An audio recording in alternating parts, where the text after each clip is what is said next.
Well, he does seem a bit agitated, but that is easily remedied. What are we going to do?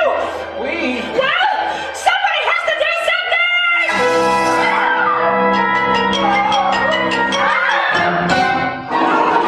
What's happening? I don't know, I got that! All right, just don't move. And don't get mad at me. Are you coming?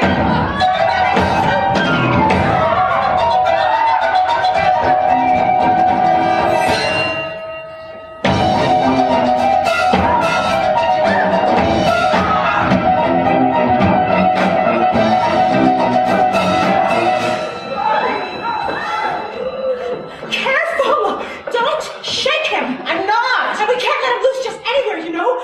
We've got to find someplace safe. I realize that. You think I'm really stupid, don't you?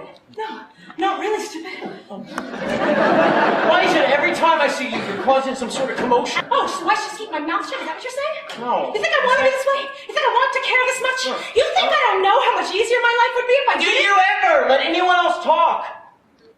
Oh. Sorry. Well, But can I just say one more thing? You could have walked away back there. So? So, no matter how shallow and self-absorbed you pretend to be, Excuse me. I happen to be genuinely self-absorbed and deeply shallow. No, you're not. Fine. Look, if you don't want my help. No, I do.